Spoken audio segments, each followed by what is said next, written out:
آپ رضی اللہ تعالیٰ عنہ کا حقیقی نام الرملہ تھا۔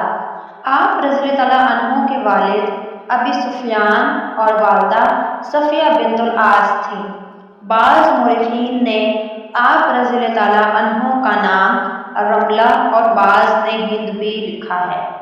آپ رضی اللہ تعالیٰ عنہ رسول پاک صلی اللہ علیہ وآلہ وسلم کی بعثت سے 17 سال قبل پیدا ہوئی۔ آپ اوائل اسلام میں ہی مسلمان ہو گئی تھی۔ آپ کا پہلا نکاح عبیداللہ بن حجش سے ہوا تھا۔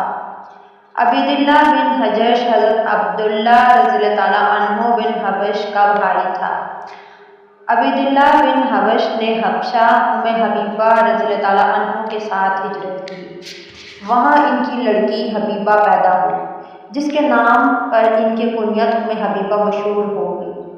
حبشہ میں عبداللہ بن حجش نے مرتد ہو کر عیسائیت اختیار کر لی اور شراب و کباب میں منہمک ہو کر اپنی جان ضائع کر دی۔ اس کے مرنے کے بعد رسول پاک صلی اللہ علیہ وآلہ وسلم نے نجاشی کے ذریعے سے آپ رضی اللہ تعالیٰ عنہ کی عدت کے بعد پیغام نکاح بھیجا، جو کہ آپ نے قبول فرمایا، اور آپ کا نکاح رسول پاک صلی اللہ علیہ وآلہ وسلم کے ساتھ ہو گیا اور آپ رضی اللہ تعالیٰ عنہ المومنین بن گئے۔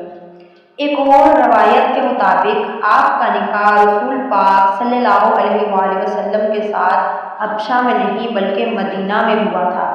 رسول پاک صلی اللہ علیہ وآلہ وسلم نے نکاح میں آنے کے بعد آپ رضی اللہ تعالیٰ عنہ رسول پاک صلی اللہ علیہ وسلم کی خدمت کو اپنی سعادت سمجھتی تھی۔ فتح مکہ سے قبل ایک بار ابو سفیان مدینہ آئے تو انہوں نے سب سے پہلے اپنی بیٹی کے گھر جانے کا قصد کیا۔ حضرت حبیبہ نے اپنے والد کو وہاں پہنچ کر رسول پاک صلی اللہ علیہ وسلم کے بستر پر نہ بیٹھنے دیا کہ وہ کافر ہے اور ایک کافر ایک نبی کے بستر پر نہیں بیٹھ سکتا۔ آپ رضی اللہ تعالیٰ عنہ حدیث پر نہایت شدت سے عمل پیرا ہوتی تھی اور دوسروں کو بھی اس کی تاکید کرتی تھی۔ وفات کے بعد آپ رضی اللہ تعالیٰ عنہ نے حضرت عائشہ رضی اللہ تعالیٰ عنہ کو بلا کر ان سے عمدہ کلام کیا۔ آپ رضی اللہ تعالیٰ عنہ فطرتاً نیک سیرت تھی۔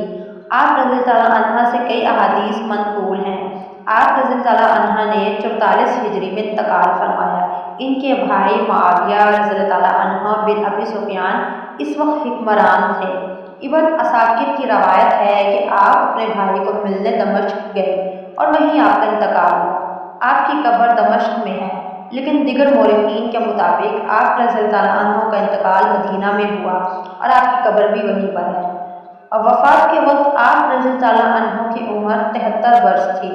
حضرت زین العابدین رضی اللہ عنہ سے منقول ہے کہ میں نے ایک بار اپنے مکان کا گوشہ کھدوایا تو وہاں سے ایک کتبہ ملا جس پر لکھا تھا، یہ رملہ بن صغر کی قبر ہے، چنانچہ میں نے اس کو وہیں رکھ دیا۔ عبیداللہ بن حبش سے آپ کی 2 اولاد تھی، ایک عبداللہ اور ایک حبیبہ۔ حبیبہ نے آغوش رسالت میں تربیت پائی اور عروہ بن مسعود ثقفی رئیس اعظم قبیلہ ثقف کے بیٹے داؤد سے منسوب ہوئے۔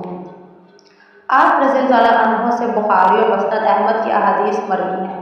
ابو سفیان کے انتقال پر آپ رضی اللہ عنہ نے رسول پاک صلی اللہ علیہ وسلم کی حدیث بیان فرمائی، کسی عورت کے لیے جو اللہ اور یوم آخرت پر ایمان رکھتی ہے، یہ جائز نہیں کہ وہ کسی مرنے والے کا 3 دن سے زائد شوق کرے، البتہ اپنے شوہر کے لیے 4 ماہ 10 دن شوق کرنا چاہیے۔